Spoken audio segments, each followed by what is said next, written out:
Welcome everybody to the Finnegan Group Academy. Now before I go through the video, if you could be ever so kind and like the video or subscribe to the channel, it would be very much appreciated via myself. And furthermore, if you guys truly want to get into property, tools and systems, theory into action, then get in touch with me.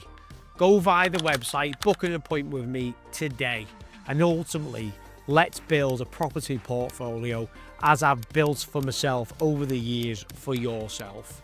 Now let's go into the video, guys. Now the reason why I thought I'd pull a video of this is to give people a true understanding ultimately of how people build a portfolio over time without all the niff-naff and trivia of from other educators. You can get £5 million worth of property which you own within 12 months.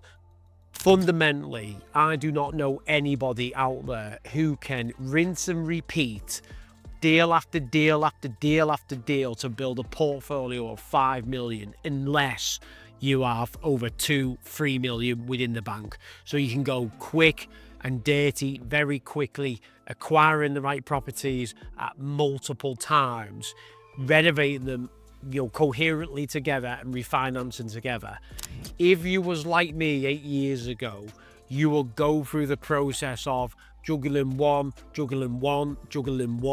and then growing an empire, and that will get you to the stage maybe 50 or 6 years into it where you can have 2 or 3 projects on the go. But ultimately, let's go through it, guys. How did I get into property? No BS, none at all. How did I get into it? Little bit of a history lesson, guys. I went to university at the 2011 in John Moores University in Liverpool. I studied law, came out with a good degree, and I went into a graduate scheme based in Scotland. I was there for 2 years. I was probably on around, I'm going to say 28,000. Really enjoyed it. I really enjoyed it. I really wanted to get into a corporate job, wear the suit, all the normal stuff as you'd expect, climb up the ladder.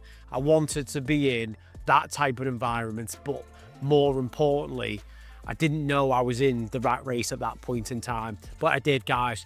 I went through education, went into a job, went into a graduate scheme, and then went on to go up in the ladders to, I'll call it a modest level within the company. There was a but, guys.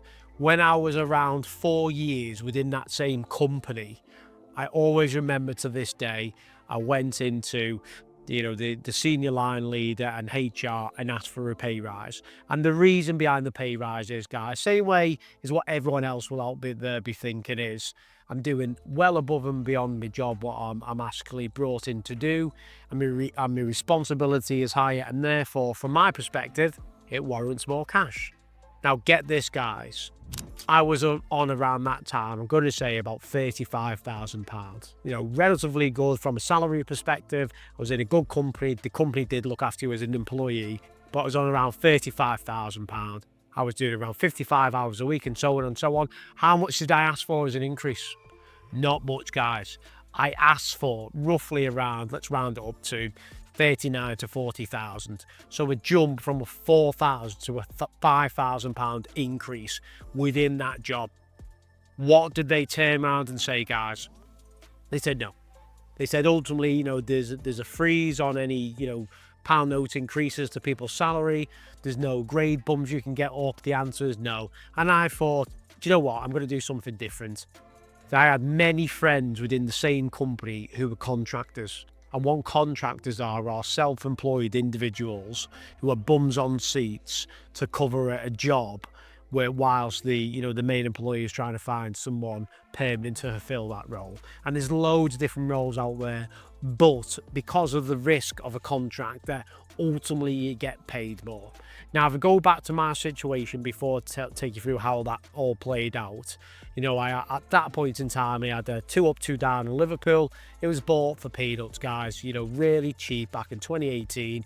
The mortgage was cheap. We had a little one, but ultimately the risk exposure against me wanting to move that company to do something else was very minimal, guys. Very minimal at that point in time. I had a small car, so on and so on. So let's go back to the situation in hand. HR and the line leader said, no, can't have a circa £5,000 increase. So what? I went out on that day and looked for jobs within that area, 10, 50-mile radius area of any contractor jobs. Now, to give you a flavour, guys, contractor jobs in 2018 were broadly offering 80,000 to 100,000. Now, the only thing that was stopping me or preventing me getting those types of jobs, if I'm really honest, was my age. At that point in time, I was probably around, or maybe 25. Let's say I was 25, guys. I was 25 years of age applying for a job for 80,000 to 100,000. But I thought, do you know what? There was a job in Manchester, similar job to what I do now, but ultimately in a different organisation. And ultimately, you know, arguably they would want 10, 20 years of experience. But I thought, you know what? Sod it. I'll apply. I got an interview, guys. I got an interview for that job. The advertisement between 80 to 100,000 pounds a year. I've just asked my line leader and HR for an increase of circa 4 to 5,000, and now I've been accepted for a job role somewhere else in a different organisation for almost double that, if not more. So therefore, went for the interview. I smashed the interview, guys. There was a bit of hesitation against how much I actually been in my current role, how much experience I brought to their organisation or could bring, but they took a chance. They actually took a chance, and the reason why they took a chance was small world between, you know, who you work with. Ultimately, you have an individual who was in that company who knew someone who was the company I was working for, and they talked to one another. And it was that conversation which got me the job. And within that 1 week, guys, I went from asking for circa £4,000 to £5,000 increase to being rejected to being offered a job of around £95,000 a year, which was absolutely incredible. Soon as I got my contract through, I submitted my resignation to that job who was paying me 35,000. No hesitation. Now, the risk against the job which I took was it was a contract. It means it's a short term, you know, gap fill, 3, 6, 9, 12 months. But I thought, sod it. You know, I'll make more money within that short term than what I would do over a year from being in that organisation. But more importantly, guys, what did I do with the cash? Ultimately, I used all that cash, or the majority of that cash, to pump it into property. Fundamentally, you ask any of my friends, peers, anyone, what did I do with the majority of the cash I went out there buying? Sometimes blind, guys, and there's plenty of videos against, you know, the blind purchases I bought because they had the cash from the bank, but ultimately I didn't know what I was buying because I was not educated. Go back to the working. So I was now self-employed on 95,000 a year. I took different contracts over the years, and ultimately, guys, the salary against those jobs, because my experience went up and the credibility against what I was doing was going up, and that 95,000 per year increased. It increased, guys, to a very substantial amount. But the fundamental reason, or the purpose, what I did with that money was reinvest all of it back into property.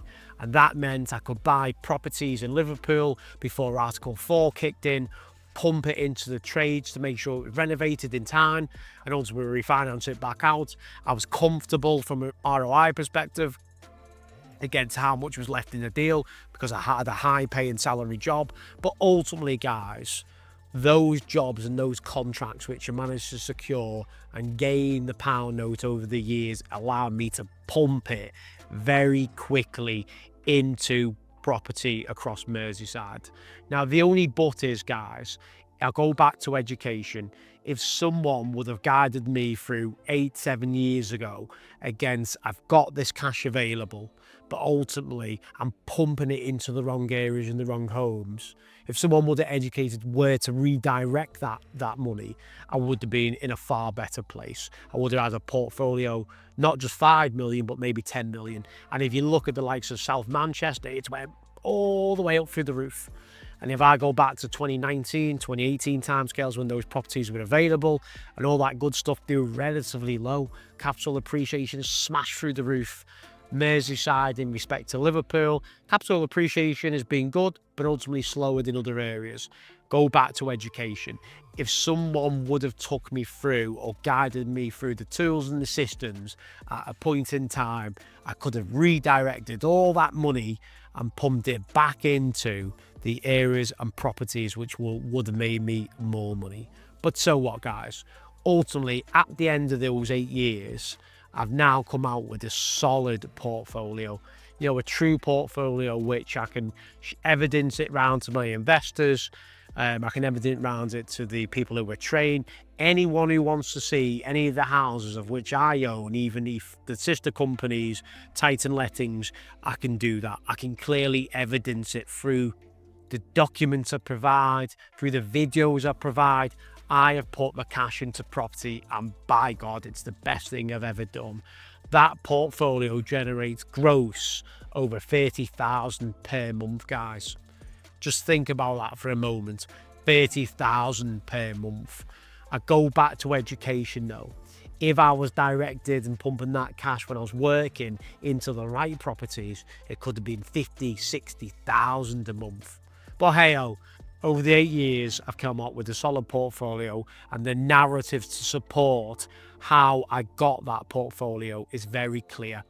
It was through a well-paid, self-employed job. I used my brain at that point in time to pump the funds into the right places. It could have been very easily for me and my family to have blown all that money. We could have went on holiday, you know, 4 months a year. We could have bought a very big house. We could have had the best cars at that point in time. We chose not to do that, guys. We moved to a modest house, utilising those funds. We went, upgraded our cars, but nothing too, you know, eccentric. We just went to a small Mercedes from a Ford Focus or Ford Fiesta, whatever it was. You know, with very modest changes, but the majority, 80% of the cash got funneled. You guys need to do the same. Now, you look at education, guys, and we provide you with the tools and the systems to pump out how to identify the right deals to sell to somebody, you know, present to somebody, and ultimately get the cash from somebody.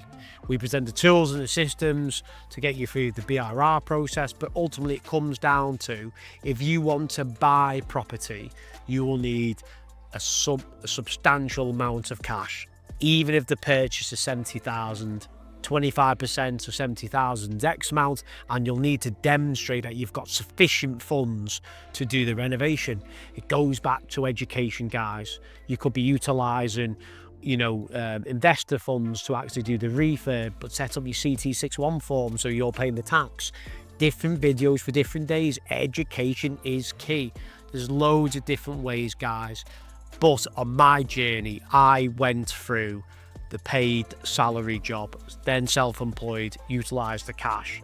If I could rewind the clock back, when the house prices were so good in 2018, 19 and 2020, they were so good, but ultimately the guidance just didn't offer anyone. I was buying anything at any time without any real due diligence. But no more, guys.